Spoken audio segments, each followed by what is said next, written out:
हेडलाईन्सचे प्रायोजक आहे NBC bearings, लांब पळण्यासाठी। उद्धव ठाकरे यांचा उद्या वाईकरांच्या जोगेश्वरी मतदारसंघात दौरा। रवींद्र वाईकर यांच्यावरील ईडी कारवाईच्या पार्श्वभूमीवर दौऱ्याला महत्त्व। पक्ष सोडण्यासाठी रवींद्र वाईकरांना तुरुंगात टाकण्याच्या धमक्या। राऊतांचा ट्विट करत ईडीवर गंभीर आरोप। वाईकर निष्ठावंत, धमक्यांना भीक घालत नाहीत, राऊतांचं वक्तव्य। मनसुख हिरेन हत्या प्रकरणातील आरोपी प्रदीप शर्मांच्या घरी आयकर विभागाचा छापा। माजी आमदार घनश्याम दुबेंच्या घरीही छापेमारी। शर्मा सध्या जामिनावर।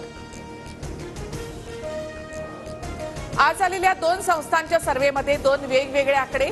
टाइम्स नाऊच्या सर्व्हेनुसार महायुतीला 39 तर महाविकास आघाडीला 9 जागा मिळण्याचा अंदाज, तर सी वोटरच्या सर्व्हेत महायुतीला 22 आणि महाविकास आघाडीला 26 जागा मिळण्याचं भाकीत। सर्वे काहीही येऊ द्या, लोकांची मानसिकता पंतप्रधान मोदींसोबत जाण्याची। देवेंद्र फडणवीसांचा दावा, तर मोदींच्या गॅरंटीमुळे एनडीएला मोठा विजय मिळणार। बावनकुळेंकडून विश्वास व्यक्त। राज्यात महाविकास आघाडी 32 पेक्षा जास्त जागा जिंकेल। जागा वाटपावरून कुठलाही तिढा नाही, संजय राऊतांचा दावा।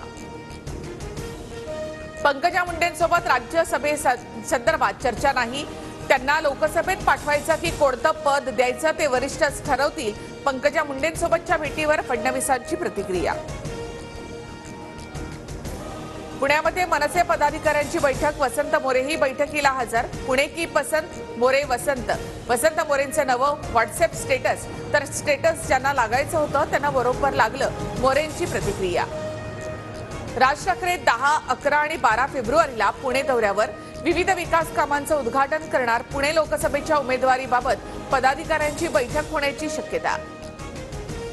बाबा सिद्दीकींनी काँग्रेसचा हात सोडला। पक्षाच्या सदस्यत्वाचा राजीनामा। मी राष्ट्रवादीमध्ये जाणार। राजीनाम्यानंतर बाबा सिद्दीकींची माहिती, तर वरळीमध्ये सिद्दीकींच्या अजित पवार गटातील प्रवेशाचे बॅनर। बाबा सिद्दीकींबाबत 15 दिवसांपासून वावड्या होत्या। कुणाच्या जाण्याला बंधन नाही, मात्र सिद्दीकींना मान सन्मान काँग्रेसमुळेच मिळाला, विजय वडेट्टीवारांचं वक्तव्य। पंतप्रधान मोदी जन्माने नाही तर कागदी ओबीसी। राहुल गांधींच्या दाव्याने खळबळ।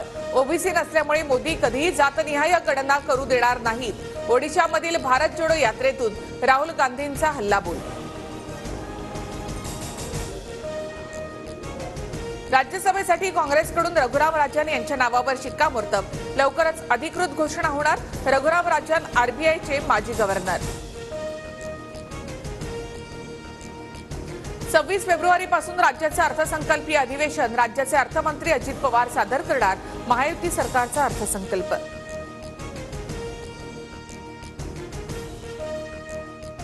हेडलाईन्सचे प्रायोजक आहे एनबीसी बेरिंग्स, लांब पळण्यासाठी।